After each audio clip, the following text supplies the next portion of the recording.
Hello everyone. आज Jharkhand unique current affairs का series है 4। तो चलिए स्टार्ट करते हैं। बाकी आपने सीरीज 1, 2, 3 नहीं देखा हो तो आप देख सकते हैं, ठीक है। चलिए सबसे पहला लेते हैं पॉइंट। पहला पॉइंट है जमशेदपुर बनेगा क्लाइमेट स्मार्ट सिटी। जमशेदपुर क्या बनेगा, ध्यान दीजिएगा इधर। जमशेदपुर क्या बनेगा,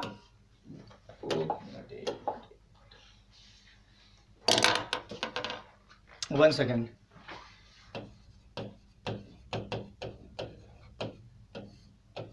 जमशेदपुर बनेगा, क्या बनेगा, क्लाइमेट, है ना, क्लाइमेट स्मार्ट सिटी। अब देखिए इसके बनाने की कवायद शुरू हो चुकी है ना।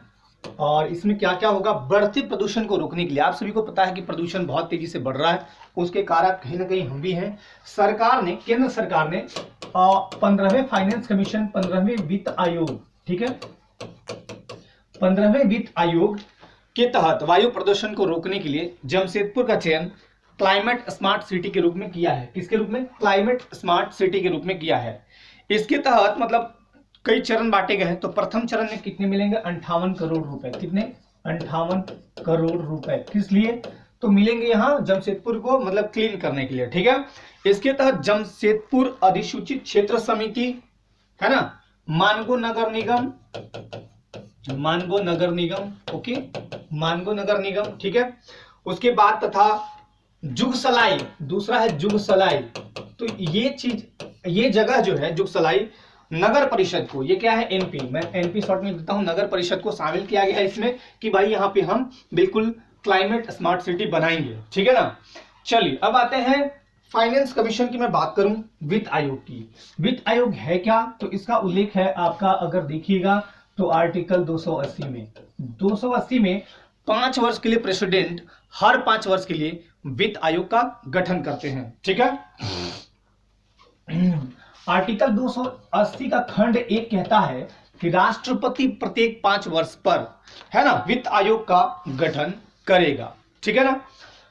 अब ये है क्या, तो ये देखिए अर्धन्यायी है, ठीक है ना, अर्धन्यायी, है ना, अर्धन्यायी और सलाहकारी निकाय है। क्या है, सलाहकारी निकाय है, ये याद रखिएगा, अर्धन्यायी और सलाहकारी निकाय है। इसमें होते कौन कौन है, तो इसमें देखिए एक अध्यक्ष होगा, एक अध्यक्ष होगा और 4 होंगे सदस्य।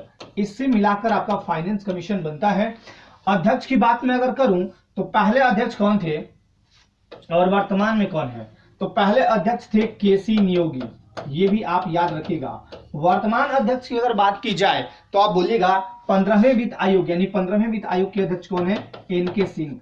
वित्त आयोग से संबंधित एक चीज मैं बता देता हूं, वर्तमान में एनके सिंह है।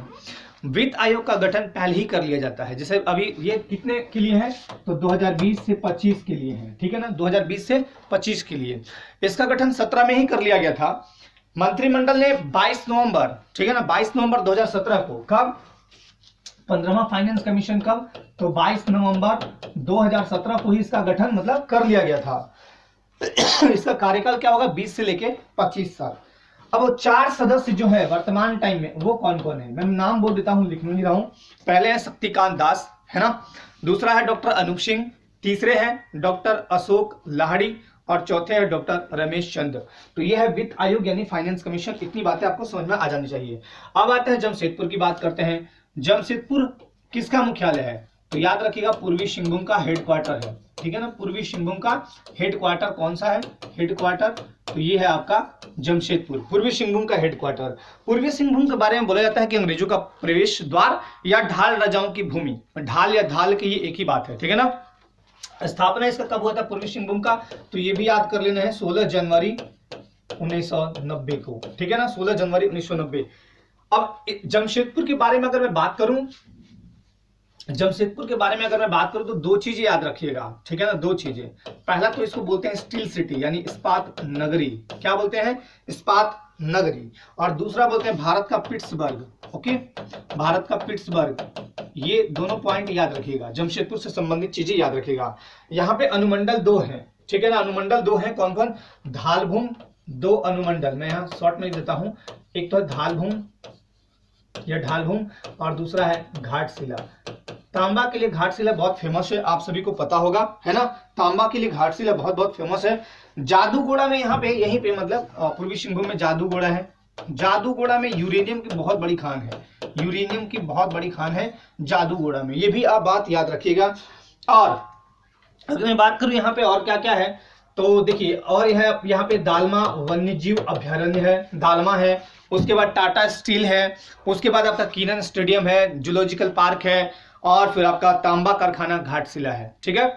हाथियों के लिए भारत का पहला गज आरक्ष 2001 में घोषित किया गया है, यहीं पे पूर्वी सिंहभूम में। ठीक है। हाथियों के लिए भारत का प्रथम गज आरक्ष, मतलब हाथियों को आरक्षण देने के लिए, मतलब आरक्षित रखने के लिए 2001 में घोषित किया गया है भारत का पहला गज आरक्ष कौन सा है, तो पूर्वी सिंहभूम। ये भी याद रखिएगा, इतनी बातें आपको याद, इनसे संबंधित चीजों को रख लेनी है। ठीक है। चलिए अब आते हैं दूसरे पॉइंट पे। ओके, दूसरा पॉइंट है मधुपुर। मधुपुर आप सभी को पता है, मैंने पहले बताया था मधुपुर के बारे में, है ना। मधुपुर कहाँ है, तो देवघर में। 17 अप्रैल को यहाँ चुनाव संपन्न होना है, चुनाव आयोग ने घोषणा कर दी है। ठीक है। पूर्व के टाइम में मेरे ख्याल से 26 अप्रैल, जहां तक मुझे याद है 26 अप्रैल डेट का था, और रिजल्ट भी इसका 2 मई को आएगा, 2 मई को, जो कि झारखंड लोकसभा आयोग का प्रारंभिक परीक्षा 2 मई को होने है ना, तो उसी डेट को ये यहाँ का रिजल्ट आएगा मधुपुर। होता क्या है कि जब इलेक्शन कमीशन घोषणा करती है डेट को, तो उसी के साथ चुनाव आचार संहिता लागू हो जाता है। चुनाव आचार संहिता एक्चुअली होता क्या है, देश में जितने भी लोग हैं, जितनी भी पार्टियां हैं, या जो भी आउटसाइडर स्टेट के भी लोग जो रहते हैं, उनसे निर्वाचन आयोग एक खासा अपील करती है। वो चाहती है कि आप अपने आप को, आचार मतलब होता है अपने आप को ठीक से बनाए रखना, है ना, अपनी मतलब मर्यादा को नहीं तोड़ना। आप राज्य सरकार की मर्यादा को मत तोड़िए और खुद का भी मर्यादा मत तोड़िए। उस समय ऐसा देखा जाता है कि मतलब पैसा लेके आप कहीं बहुत ज्यादा मत जाइए, है ना, और मतलब भड़काऊ भाषण मत दीजिए, बहुत तरह की बातें होती हैं। तो ये चुनाव आचार संहिता लागू हो चुका है, कहाँ, पूरे देवघर में। मधुपुर के ये विधायक थे, मधुपुर में एक विधायक थे जिनका डेथ हो चुका है, जेएमएम झारखंड मुक्ति मोर्चा के हाजी हुसैन अंसारी, ये मंत्री भी थे। ठीक है, हाजी हुसैन अंसारी, और ये मंत्री भी रह चुके हैं, जिनका निधन ऑटोमेटिकली पहले ही हो चुका है। देवघर में 3 विधानसभा सीट है। 3 विधानसभा सीट देवघर में कौन कौन सा है देख लीजिएगा। पहला देवघर, दूसरा है सारठ, और तीसरा है मधुपुर। तो मधुपुर में अभी चुनाव होने हैं, है ना। राष्ट्रीय मतदाता दिवस कब है, तो 25 जनवरी को। मैंने एक क्वेश्चन पहले पूछा था कि किस संविधान संशोधन द्वारा ऐसा बोला गया है कि मतदाता की उम्र 21 से घटाकर 18 कर दी गई। तो 61वें संविधान संशोधन 1989 1989 के तहत किया गया था। मतदाता की उम्र 21 से घटाकर 18 वर्ष कर दी गई थी। ये आप पॉइंट याद रखिएगा। ओके, अब आते हैं बहुत ही इंपॉर्टेंट पॉइंट, खेल मंत्री। अभी देखिए, एक व्यक्ति हैं जो खेल मंत्री बने हैं, है ना, संस्कृति मंत्री बने हैं, इनको बनाया गया है, और ये है, इनका नाम है हफीजुल हसन। कौन है, हफीजुल हसन। मैं इसको अगला पॉइंट ले लेता हूं। उन्होंने कहा है कि राज्य के प्रत्येक गांव में खुलेगा सिद्धू कान्हू क्लब। किन्होंने कहा है, खेल मंत्री हफीजुल हसन। हफीजुल हसन एक्चुअली है कौन, तो इनके पुत्र हैं। ठीक है ना, हाजी हुसैन अंसारी के पुत्र हैं आपके हफीजुल हसन। ओके, अब मैं दिखाता हूं यहाँ पे कि देखिए, आप सभी को पता है कि 81 total seats plus 1 Anglo Indian, तो चलिए अब खत्म ही कर दीजिए। 81 विधानसभा है, मतलब यहाँ पे विधानसभा सीट है, विधानसभा सीट है 81। इसमें बहुमत के लिए आपको लगभग चाहिए होता है 42 या 43, और इसका 50% प्लस 1, जितना सीट है उसका 50% प्लस 1 जितना आएगा, मतलब मान लीजिए 42, है ना। तो अगर इतना है तभी सरकार बनाई जाएगी। अब सरकार में जो मतलब मंत्री होंगे, मंत्री कितना होगा, तो कुल आकार का, विधानसभा के कुल आकार का 15% से अधिक नहीं होना चाहिए, या मिनिमम 12 हो सकते हैं। ठीक है ना, ऐसा कहा गया है। अब हेमंत सोरेन सरकार जो है, उसके सरकार में देखिएगा कौन कौन यहाँ पे हैं। देखिए यहाँ पे मैंने लिख दिया है, सरकार जेएमएम 30, कांग्रेस 16, राजद 1, बना सकते हैं ऐसे सरकार आप, है ना। अब टोटल मंत्री कितने हैं, तो टोटल मुख्यमंत्री सहित वर्तमान टाइम में, या ऐसे बोले फिलहाल 11 हैं। ठीक है ना, 11 हैं। कौन कौन है मैं एक बार दिखा देता हूं, है ना, एक बार अच्छे से देख लीजिए, और 11 का लिस्ट आपके समक्ष रखा हुआ है। ओके, पहला है सीएम प्लस कार्मिक, प्रशासनिक सुधार, राजभाषा, गृह, कारा, मंत्रिमंडलीय सचिवालय। ये इतने डिपार्टमेंट मिले हैं श्री हेमंत सोरेन का। हेमंत सोरेन जी को, बड़ों का इज्जत कीजिए, श्री लगा दीजिए, है ना, तो लगाना चाहिए। अब ये सवाल ये उठता है कि इतने मंत्री हैं, नाम ही याद नहीं होता सर। मैं आज आपको यहाँ पे याद कराऊंगा, यहाँ ध्यानपूर्वक देखना है, याद कर लेने हैं। मैंने क्या बोला, सीएम। अब सीएम के पास कार्मिक विभाग है, कार्मिक विभाग ही विभागों में रिक्तियां जो भी रिक्तियां होती हैं उनको निकालने का काम करती है। यानी आपकी नौकरी 100% मुख्यमंत्री के हाथ में होती है, ठीक है, मतलब निकलने का कार्मिक विभाग के थ्रू ही निकलता है सब कुछ। और प्रशासनिक सुधार, जो भी प्रशासन में सुधार होगा, राजभाषा जो भी है हमारा हिंदी वगैरह, गृह वो टोटल घर का मालिक वही है, कारा मंत्रिमंडलीय सचिवालय, मतलब सर्वे सर्वा ये इन मंत्रियों के यही है। अब आते हैं एक एक मंत्री। श्री रामेश्वर उरांव, ठीक है ना, जिनको याद है अच्छी बात है, जिनको नहीं याद है मैं याद करवा देता हूं। रामेश्वर में एक वर्ड आता है राम और ईश्वर। राम भगवान क्या थे, ईश्वर थे। अब राम भगवान के पास क्या था, खजाना था, पूरा खजाना था, पूरा मतलब अयोध्या किसका था, राम जी का ही था। तो पूरा अयोध्या, वित्त मतलब होता है फाइनेंस, मतलब होता है पैसा वाला मामला, पैसा जितना पैसा होगा सब यहाँ, बजट वगैरह सब यहीं। खाद्य सार्वजनिक वितरण, राम जी प्रजा को खाद्य मतलब खाने का सामान वितरण करते थे। तो रामेश्वर उरांव से याद रखिएगा, राम जी के पास पूरा पैसा था और खाद्य वितरण करते थे जनता के बीच, पब्लिक के बीच, क्योंकि राजा थे वो। आलमगीर आलम, आलम यह है कि गांवों का विकास ढंग से नहीं हो रहा है और पंचायतों का विकास ढंग से नहीं हो रहा है। आलम यह है, बस याद रखिएगा, आलमगीर आलम, दोनों में आलम आलम है। आलम यह है कि ग्रामीण विकास नहीं हो पा रहा है ठीक से और पंचायती राज व्यवस्था भी थोड़ा चरमराई हुई है आज के डेट में। जगन्नाथ महतो, नाथ मतलब होता है भगवान और जगन्नाथ भगवान को ही बोला गया है। जगन्नाथ आप सुने होंगे, जगन्नाथ मंदिर है रांची में और एक जगन्नाथ मंदिर पूरी उड़ीसा में है, मतलब उड़ीसा में है, ठीक है ना, हाँ पूरी में ही है, मतलब तो जगन्नाथ मतलब भगवान। अब भगवान को आप तभी मिल सकते हैं जब आप थोड़ा स्कूली शिक्षा लीजिए, आपको गुरु ही सिखाता है। कहा गया है, गुरु गोविंद दो खड़े काको लागू पाए, बलिहारी गुरु आपने गोविंद दियो बताए। गुरु ही बताएंगे कि गोविंद मतलब भगवान होते कौन है, ठीक है ना। तो स्कूली शिक्षा पहले लीजिए। और दूसरा सबसे इंपॉर्टेंट चीज, भगवान जल्दी नहीं मिलेंगे, मद्य निषेध। मद्य मतलब होता है किसी तरह का नशा पान से दूर रहिए, भगवान बहुत जल्दी मिल जाएंगे, नशा नहीं कर लेना है ना। तो जगन्नाथ में तो याद हो गया, स्कूली शिक्षा, उत्पाद, मद्य निषेध। चंपई सोरेन, अब चपा चपा चलता है गाड़ी, क्या कहता है, चपा चपा चलता है, परिवहन ट्रांसपोर्ट में दिखेगा चपा चपा सपा सपा, चपा चपा सपा सपा, ऐसे याद रखिएगा, चंपई सोरेन, ठीक है ना, परिवहन। और चपा चपा चलाना है, एक तो परिवहन मतलब गाड़ी चलाना है, दूसरा चपा चपा विकास करना है, एससी एसटी और पिछड़ा वर्ग कल्याण, ये भी करना है इनको, चंपई सोरेन। बन्ना गुप्ता, बनना माने बन जाओ, बनना मतलब बन जाओ, श्री बन्ना गुप्ता बन जाओ। बनेंगे कैसे, बीमार रहेंगे तो कहां से बनेंगे, स्वस्थ होइए। जैसे कल मैं थोड़ा अनहेल्दी टाइप का लग रहा था, आज भी थोड़ा हूं बट कल से ठीक हूं। तो बनना है तो स्वास्थ्य ठीक होगा, स्वास्थ्य ठीक है तो मेरी तरह बनठन के ऐसे आ जाइएगा, है ना। चलिए नजर मत लगाइएगा। बन्ना गुप्ता स्वास्थ्य मंत्री हैं, ओके। अब सत्यानंद भोक्ता, अब देखिए स तो स्र, कहीं भी आपका स्र इसमें स नहीं होगा, वर्ड आधा स नहीं लेना, पूरा स कहीं नहीं होगा। और स से श्रम नियोजन एवं प्रशिक्षण, तो एक ही जगह सत्यानंद भोक्ता, इसमें भी कहीं स नहीं मिलेगा आपको, एक ही जगह स मिलेंगे, स वाले। सत्यानंद श्रम नियोजन, सत्यानंद श्रम, बस ऐसे याद कीजिए। मिथिलेश ठाकुर, आएगा तभी तो कृषि होगा, बादल जब तक नहीं आएगा तब तक कृषि नहीं होगा, बादल जब तक नहीं बरसेगा कृषि नहीं हो सकता, ओके। उसके अलावा पशुपालन कृषि के साथ चलता है। श्रीमती जोबा मांझी, एक ही महिला है इस कैबिनेट में, एक ही महिला है तो महिला बाल विकास मंत्रालय उनको मिल गया है। हफीजुल हसन, अब हफीजुल हसन, फी वर्ड आया, फी से फुटबॉल, फुटबॉल मतलब खेल, ये याद रखिएगा, खेल और कला संस्कृति मंत्रालय इनको मिला हुआ है। चलिए हम लोग आगे बढ़ते हैं, इतनी बातें आपको याद रखनी है। झारखंड का पहला वाटर पार्क, झारखंड का पहला वाटर पार्क कहां खोला गया भाई, वाटर पार्क मतलब जल के अंदर, जल के ऊपर पार्क होगा, जमशेदपुर के गालूडीह में, जमशेदपुर, ओके, जमशेदपुर के कहा, गालूडीह में, गालूडीह एक जगह है, जमशेदपुर के गालूडीह में खुला झारखंड का पहला वाटर पार्क, जिसका नाम होगा, उस वाटर पार्क का नाम होगा बिरसा, उस वाटर पार्क का नाम होगा Birsa fun city water park, city water park and resort भी है, टेंशन नहीं लेना है, जाके रुक भी लेना है। और ये 20 मार्च 2021 गालूडी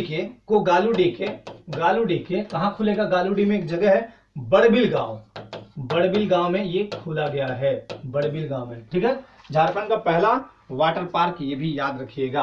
अगला पॉइंट पे चलते हैं। झारखंड सरकार के कैबिनेट का तीसरा विस्तार, झारखंड सरकार के कैबिनेट का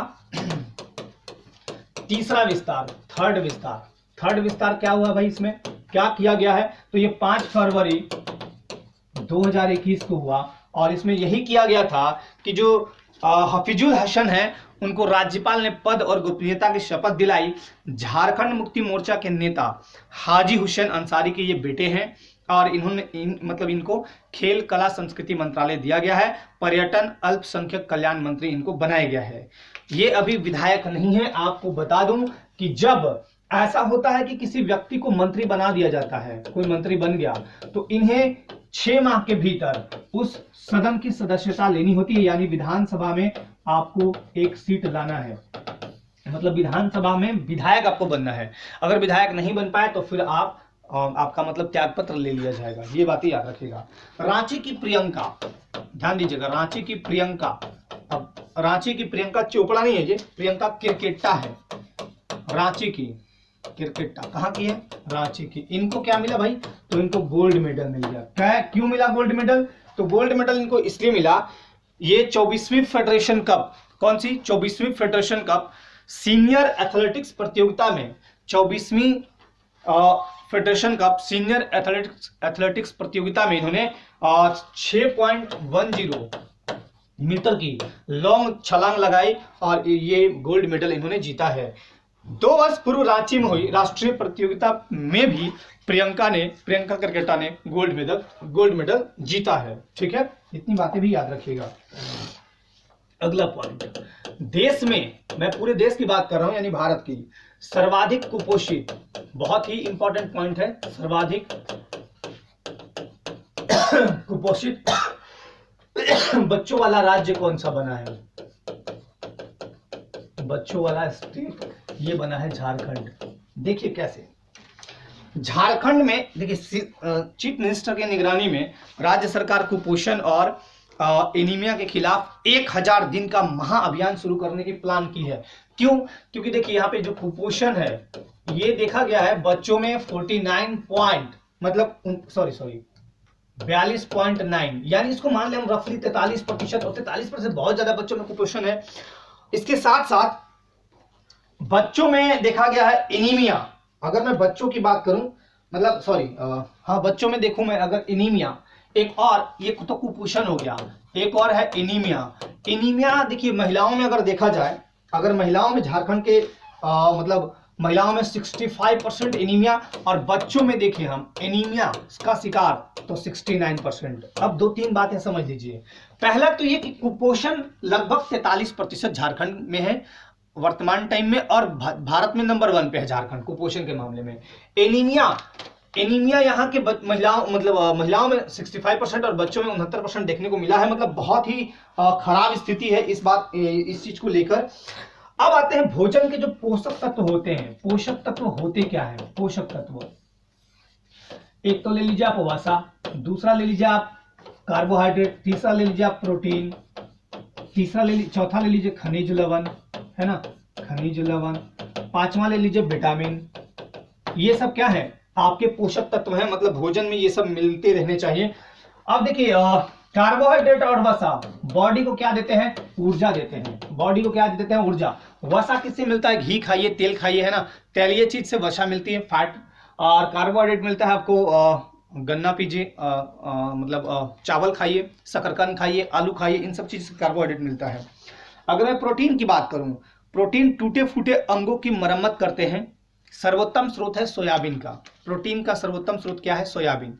लेग्यूम्स यानी फलियों में भी प्रचुर मात्रा में प्रोटीन पाई जाती है, ये भी याद रखिएगा। ठीक है, सर्वोत्तम स्रोत कौन सा है? सोयाबीन। और उसके बाद अगर मैं बात करूं विटामिन और खनिज लवण, विटामिन और खनिज लवण क्या करते हैं? खनिज लवण जैसे कैल्शियम, है ना, फास्फोरस, मैग्नीशियम, आयरन, ये सब खनिज लवण होंगे। विटामिन में होंगे आपके ए, BCDE ओके। ये दोनों काम क्या करते हैं, स्वस्थ रखना और रोगों से लड़ने में हमारी मदद करते हैं। विटामिन की बात करूं तो ABCDE ओके। विटामिन ए और विटामिन BC ये जल में घुलनशील है, और बाकी जो ADE के हैं वो वसा में घुलनशील है। आपको अगर ये बहुत अच्छे से समझना है तो मेरा एक वीडियो है बायो का, उसको देखिएगा, आपके प्लेलिस्ट में डाल रखा हुआ है, वहां से आपको पूरा ये समझाया हुआ है। अब आते हैं एनीमिया। एनीमिया किसको बोलते हैं, तो खून की कमी को बोलते हैं एनीमिया, या इसी को बोलते हैं रक्त अल्पता। रक्त अल्पता ओके। रक्त अल्पता होता है लौह तत्वों की कमी से। लौह तत्वों की बॉडी में अगर कमी हो जाएगी तो आपका एनीमिया होगा। लौह तत्वों के प्रचुर स्रोत के रूप में अगर बात करें तो पालक खाइए, मड़ुआ खाइए, सेव खाइए, है ना, ये है पालक सर्वोत्तम स्रोत लौह तत्वों का। खून की बात करें, मानव शरीर में 5 से 5.5 लीटर खून होता है, जिसका पीएच मान 7.3 से 7.4 ये होता है। रक्त क्षारीय होता है। और अगर मैं बात करूं बीपी, ब्लड प्रेशर को मापते हैं स्फिग्मोमैनोमीटर में 120/80 होता है। सामान्य रक्तचाप, इतनी बातें तो आप याद रखिएगा। चलिए अब आगे बढ़ते हैं। उसके बाद आते हैं मधुपुर वाला तो हो गया, चुनाव वाला हो गया। उसके बाद आते हैं कोल्हान को पर्यटक हब बनाने की तैयारी शुरू की गई है। किसको, कोल्हान को पर्यटक हब बनाने की तैयारी शुरू की गई है। पर्यटक हब, ठीक है, पर्यटक हब बनाने की शुरू की गई है। कोल्हान प्रमंडल में 3 जिले आते हैं, ये याद रखिएगा। कोल्हान प्रमंडल में, ये प्रमंडल है चूंकि यहाँ पे 3 जिले आते हैं। 3 जिले कौन कौन से हैं, 3 डिस्ट्रिक्ट में लिख देता हूं 3 जिले। पहला है पूर्वी सिंहभूम, ठीक है, दूसरा है पश्चिमी सिंहभूम, और तीसरा है सरायकेला खरसावां। इसका जो हेडक्वार्टर होगा ये सरायकेला ही होगा, सेम हेडक्वार्टर है ना, यहाँ पे लिख देता हूँ हेडक्वार्टर। और इसका जो होगा वो होगा जमशेदपुर, और इसका होगा चाईबासा। तो चाईबासा आप समझ में आएगा कहाँ पे है, तो सॉरी कोल्हान पूछा है, तो कोल्हान एक्चुअली है कहाँ, कोल्हान प्रमंडल का मुख्यालय जो है वो चाईबासा यानी पश्चिमी सिंहभूम में। कहा गया पश्चिमी सिंहभूम, ये है पश्चिमी सिंहभूम का मुख्यालय है आपका, सॉरी उल्टा मैंने लिख दिया, उल्टा लिख दिया। कोल्हान प्रमंडल का मुख्यालय है चाईबासा, मैंने उल्टा लिख दिया था, चाईबासा ओके। कोल्हान प्रमंडल का मुख्यालय है चाईबासा। और अगर मैं पश्चिमी सिंहभूम की बात करूं तो ये है चाईबासा, मैंने ठीक तो लिखा था चाईबासा। चलिए ये ध्यान दीजिएगा। अब कोल्हान को पर्यटक हब बनाने की कवायद शुरू की गई है। कौन कौन से होंगे यहाँ पे, तो देखिए यहाँ पे पर्यटक स्थल जो होंगे वो क्रमशः ये होंगे, दलमा है ना, दलमा, चांडिल आपका सरायकेला में है ना। उसके बाद हो गया डिमना लेक के बाद हो गया किरीबुरू, और एक और है बुरुडीह डैम। तो ये है आपका पर्यटक हब बनाने के, इनका पर्यटक हब मतलब इन जगहों को पर्यटक हब बनाने का कवायद शुरू किया गया है, ये याद रखिएगा। और आपको बता दें दलमा वन जीव अभ्यारण्य अगर पूछा जाए तो बोलिएगा पूर्वी सिंहभूम में। उसके बाद आगे बढ़ते हैं हम लोग। 11वीं राष्ट्रीय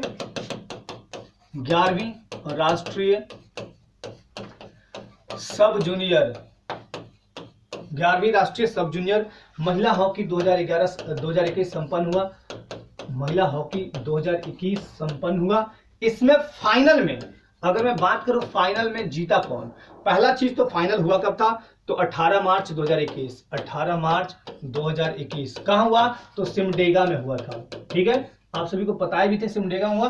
फाइनल में 2 टीमें, एक तो विजयी जो रही वो रही हरियाणा और उपविजयी रही झारखंड। और अगर सेकेंड नंबर की बात करिए तो फर्स्ट रैंक आ गया इसका, फर्स्ट नंबर ये रहा, सेकेंड नंबर ये रहा, थर्ड नंबर अगर मैं बात करूं थर्ड नंबर की, ओके, ये उपविजेता रहा, उपविजेता कौन रहा, झारखंड। थर्ड नंबर की बात करूं तो ये है यूपी का स्थान। ठीक है ना, चलिए आगे बढ़ते हैं। यहाँ पे आगे बढ़ते हैं।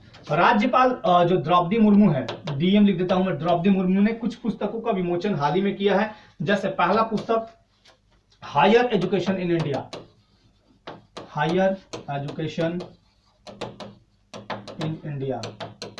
ठीक है, इन इंडिया। इसके लेखक कौन है, तो इसके लेखक हैं अभिषेक आनंद। ठीक है, अभिषेक आनंद।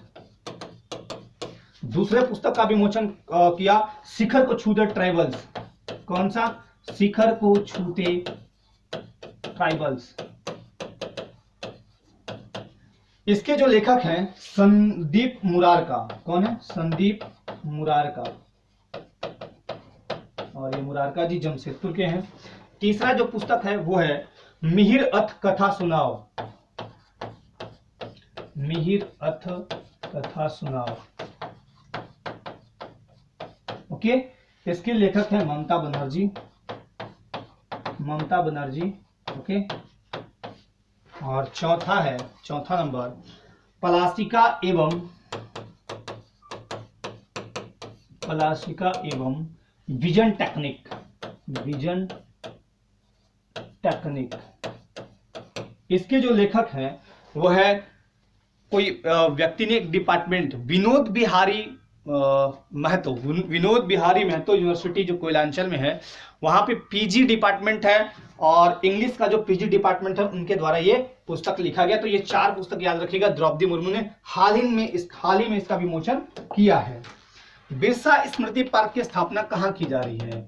तो ध्यान दीजिएगा, बिरसा स्मृति पार्क की स्थापना कहाँ की जा रही है? बिरसा स्मृति पार्क की स्थापना कहाँ की जा रही है, ये अच्छे से याद रखिएगा। बहुत लोग तो ये सोच रहे हैं खूंटी में, नहीं, रांची में। ओके, रांची में बिरसा मुंडा म्यूजियम, वहां पे आपका ये पार्क स्थापित किया जा रहा है, बिरसा स्मृति पार्क। तो ये था आज का करंट अफेयर्स, और आप लोग थोड़ा करंट अच्छे से पढ़िए।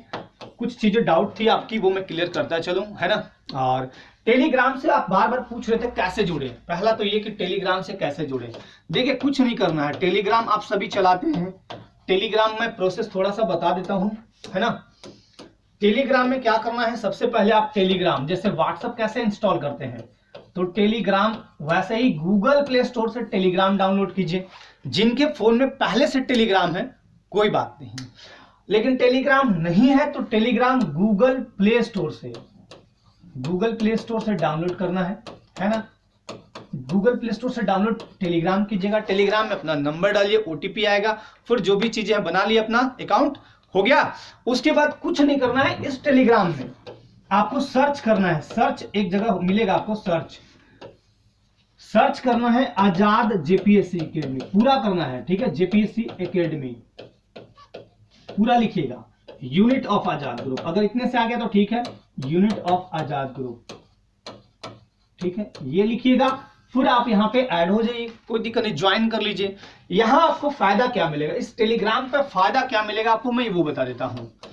पहला तो ये कि आजाद सर द्वारा बहुत सारे ऐसे वीडियोज आपको मिलेंगे जो कहीं मिलते नहीं है।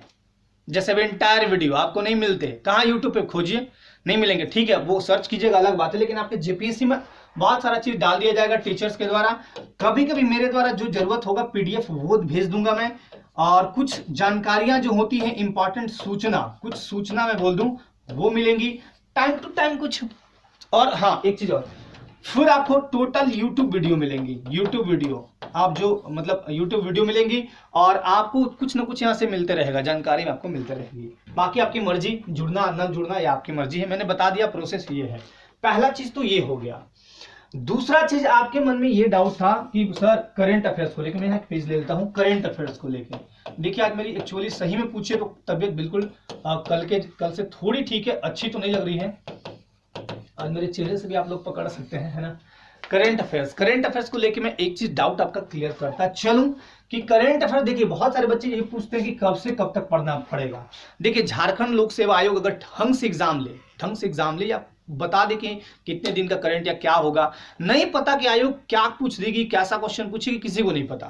तो आयोग अगर ऐसा क्वेश्चन पूछती है कि मान लीजिए करंट अफेयर्स में पूछ दिया 2018 का डाटा, 19 का डाटा, तो वो तो याद नहीं रहेगा। लेकिन याद रखिएगा, यहां से ऐसे प्रश्न 1, 2 या 3 हो सकते हैं, अधिकतम, मिनिमम 1 या अधिकतम 3 ऐसे प्रश्न। तो कोई बात नहीं, छोड़ दीजिए। बाकी अगर मैं बात करूं तो 2020 पूरा जनवरी से लेके पूरा 2020 हो गया, और फिर आपका फरवरी, मार्च, अप्रैल, मई में एग्जाम ही होना है। तो अप्रैल तक भी 15 अप्रैल तक, क्योंकि क्वेश्चन सेट पहले ही होते हैं, 15-20 दिन, महीना भर पहले क्वेश्चन सेट हो जाते हैं, ठीक है। तो ये याद रखिएगा, इतनी चीज है। दूसरा सवाल आप पूछ रहे थे कि सर करंट अफेयर्स कितना पढ़े, क्या पढ़े। यहाँ पे जो सीरीज चलाई जा रही है, आपको ध्यान में रख के सीरीज चलाई जा रही है, थोड़ा स्पीड और बढ़ेगा सीरीज का। और मैंने कल जैसा लाइव में बोला था कि आपको current affairs, Jharkhand current affair, ठीक है, मैं पूरी कोशिश करूंगा कि ये वाला चीज आपको 1, 2 या 3, 2 वीडियो, ज्यादा नहीं 2 वीडियो में कवर करा दूं, ठीक है ना। ये आपका एक डाउट ये था सीएनटी एसपीटी को लेके, सीएनटी एसपीटी एक्ट को लेके, मैं इसको एकदम ऐसा तोड़ दूंगा कि आपके दिमाग में एकदम पुट कर जाएगा। मुझे ये तोड़ना है, पहला चीज। दूसरा चीज था आपका previous year question bank, previous year का मैं पेपर 2 का करा दूंगा, टेंशन मत लीजिए, जरूर कराऊंगा इसके लिए भी। तीसरी बात आप बोल रहे थे पंचायत शासन व्यवस्था पढ़ा वगैरह वगैरह जो भी है, तो वो भी मैं तोड़ ताड़ के बिल्कुल पढ़ा दूंगा, टेंशन मत लीजिए, थोड़ा सा आप धीरज रखिए, है ना। और बाकी अपना तैयारी कीजिए। आज के लिए बहुत बहुत धन्यवाद। जय हिंद। आज मेरी तबीयत ठीक नहीं है।